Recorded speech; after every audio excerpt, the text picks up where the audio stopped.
What's going on, everyone? Jeremy here from the Quartering. Happy Friday. I hope that you're having a wonderful day. I'm taking today to remind people, if you are on the fence or haven't yet, I hope today will be the day to earn your subscription. There's a little red button down below.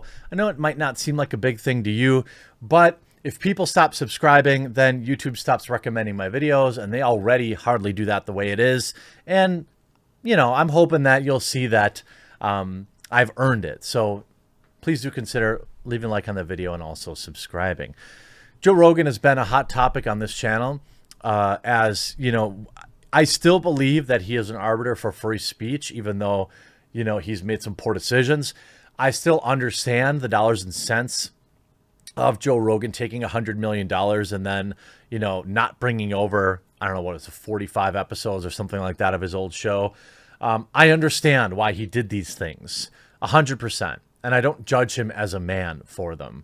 The only problem I ever really had with Joe was him just lying to us, saying, oh, they're just my favorite episodes, so I'm going to leave them up on YouTube. Like, bruh, you knew. Joe Rogan knew that Spotify told him to not bring those episodes over, and then he just lied to us. And then he doubled down on that lie. And then later when he came out, he's like, yeah, so what? They said I couldn't have them. No big deal. I'm like, dude, okay. Like, a section of your audience is just like meathead dudes that don't care about, you know, free speech. But a huge section of them are also people like me who are clearly not meatheads and do care about these types of things. And it's a big reason I respected you. So I didn't love that response, but it doesn't invalidate everything the guy's ever said. And he had a great take on CNN the other day, saying that they're not even human. Joe Rogan slams effing terrible CNN hosts. Everybody knows they're not real. They're not humans.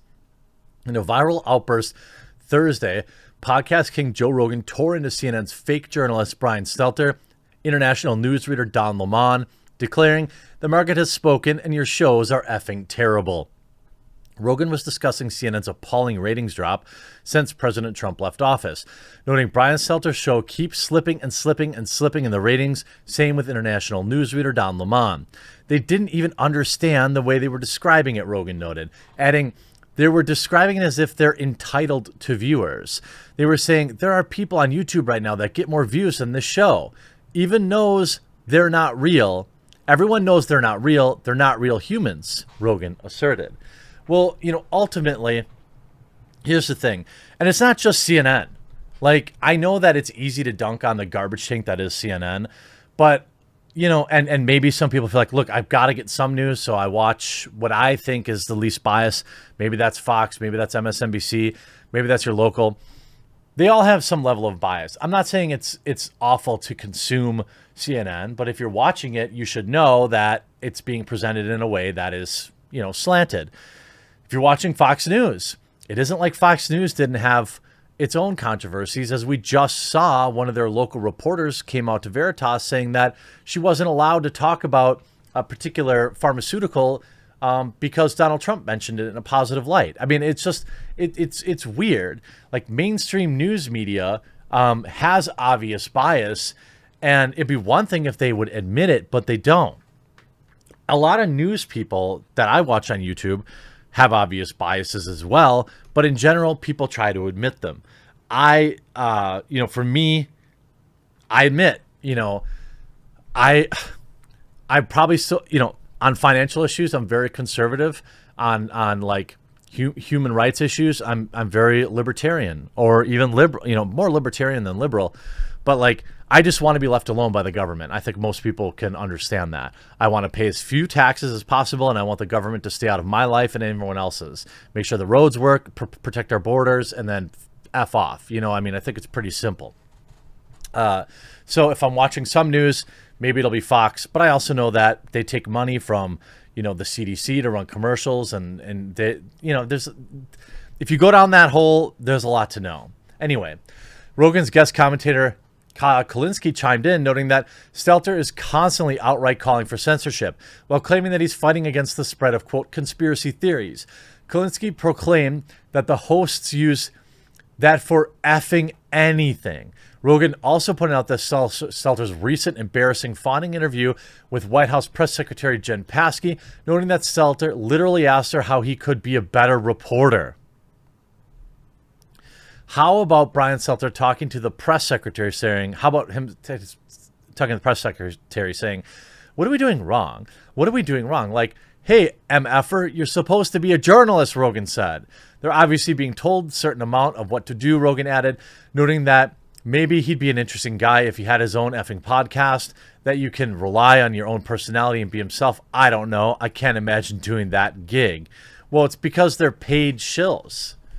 New York Post, another right-leaning website, of course, picking up the same story. For me, I want my viewers to know that I'm not endorsing Fox News. I think that they do just as much slimy stuff. Well, probably not as much. CNN's the worst. Okay, CNN's garbage. Don't watch CNN. MSNBC is also garbage. You probably shouldn't watch that either. But anyway, Fox News is also not just this thing that you can automatically trust. Joe Rogan savages Brian Stelter's show, Brian Stelter and his terrible effing show. I mean, yeah, I get it. They're not entitled to viewers. And the thing is, you know, you see here, while he did mention it, did not mention his tirade, Rogan may have been counterpunching, though, to Stelter for attacking him on his CNN show when he suggested that the podcaster's attack on woke culture were just to grow his audience. I mean, yeah, of course it is. He remembers that. You see this, Stelter, Rogan's woke culture complaint could be a ploy to grow his audience. Joe I Rogan. mean, okay.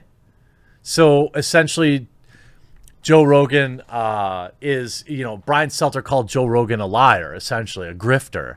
But, you know, I don't know what else to tell you. I mean, they're awful. You can never be woke enough. That's the problem. It keeps going, Rogan said. It keeps going further and further down the line till you get to a point where you capitulate and you agree to all these demands. It eventually gets where straight white men are not allowed to talk because it's your privilege to express yourself when other people of color have been silenced throughout history. He's not wrong.